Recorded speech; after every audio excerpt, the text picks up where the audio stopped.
Hello everyone and welcome. Today is the 22nd of May 2021 and on Simmarket they decided to put the Bredok3D Typhoon on sale. Not just on sale, but for the price of £0.0. So I decided to get it because why not? There was no way I was going to pay money for it after reading some of the reviews that I've seen, but this is one that I've sort of really wanted to have a look at for quite a while, and I really don't know what to make of it. This is the first time I've actually started it up. I did download an extra paint scheme, 6 squadron can openers, purely because I really didn't like any of the schemes that came with the actual jet. None of them are, well, the majority of them are a mess. But then you've got some Spanish, Austrian. There's a terrible rendition of the special scheme Typhoon Gina in camo, but me being a fan of 6 Squadron since they were on Jaguars, decided to get this livery. It doesn't look too bad, but that's not what we're here to look at. We're here to look at the aircraft. So back into the cockpit, and I've got to say I've seen better, but I've seen a hell of a lot worse. I mean, what's the deal with all the big signs here? I mean, is it just a way of killing space? I mean, I had Dino Catania's version of the Typhoon for FSX, and that had that merged with the weapon systems of TAC Pack, and was really good. Fantastic little bit of software to add to the FSX world. Shame it came to the tail end of it, but absolutely fantastic nonetheless. And that one, even in FSX, just by looking at this, just stamps all over it. This is, well, it looks like someone's seen the cockpit of a Typhoon and tried to assemble it in the dark. Yeah, anyway, I mean, the interior, I mean, that's not even in focus. I mean, I know you're not going to be flying looking down at the seat, but it's the little things that make it. Anyway, we'll get this thing up in the air and see how it handles. Right, so I got it started.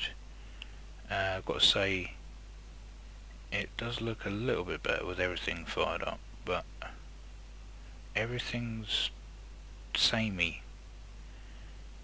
and really awkward to operate.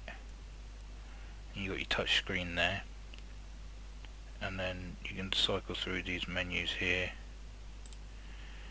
and change things, which are totally irrelevant.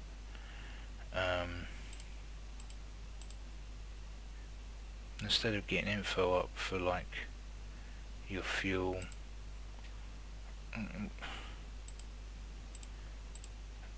what's that?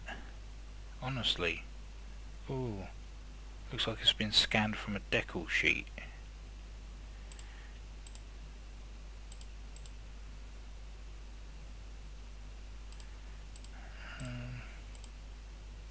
Honestly, anyway, after getting a pushback that I never asked for, we'll have take a quick look at the exterior again. I'm not sure what's going on with the nav lights, so they're supposed to be on the wing tips.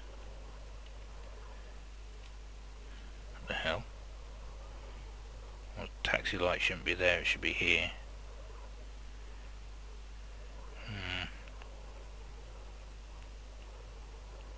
Very much not finished. So far I'm glad I've not paid any money for it.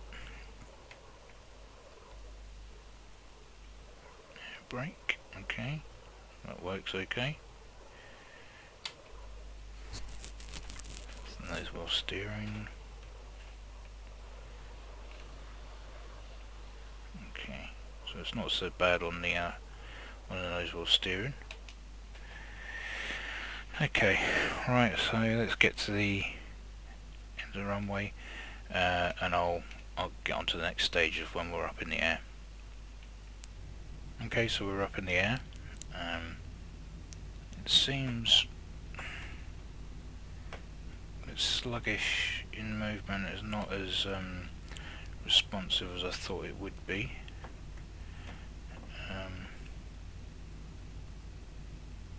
Let's see what happens when we go up and over.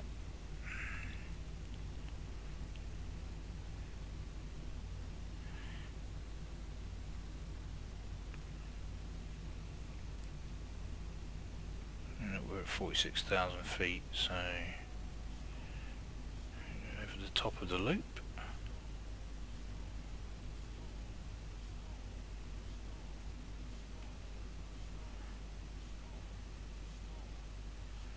$62,000 feet. Okay, that's quite impressive. Climb rate's pretty good on it. Yeah, so like I say, it's sluggish on the old movement. The sounds aren't great. Engine startup especially. When you got your generic, what sound like things flying about inside the cockpit. If you got it today while it was free, it was worth it. I mean, it'd be good to have a fly with some friends, group of friends if they got it as well. Take it through the Mac loop, do some low level flying, you know, all that sort of stuff. But for the true fan,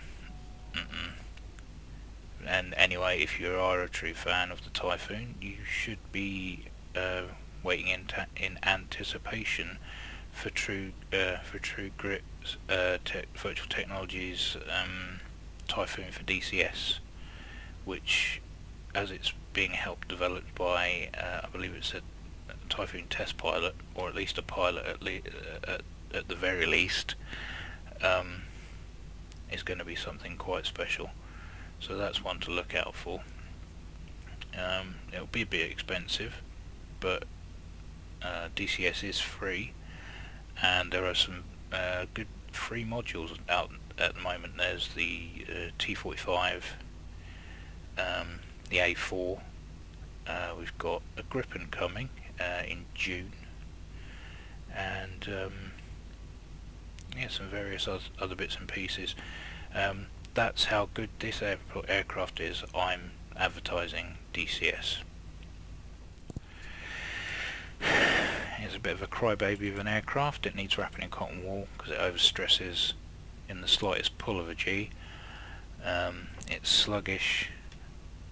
It's not as manoeuvrable as you'd expect from a Typhoon that's inherently unstable and needs various computers to keep it flying. So any sort of roll movement would be pretty quick, and this just doesn't deliver. I think a Cessna 152 could roll quicker than this. I mean, the HUD's pretty decent when you can read it, which I can't see what's on there at the moment. It's too dark.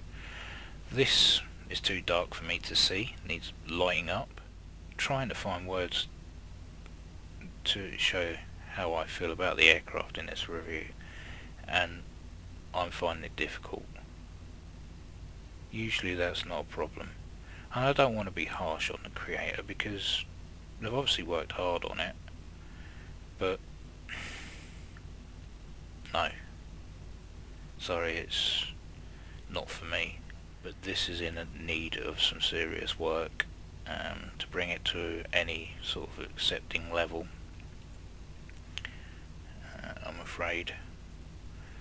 So I think I'm going to leave it to that, otherwise I'm going to end up saying things that are going to be a bit harsh. But yeah, very disappointing.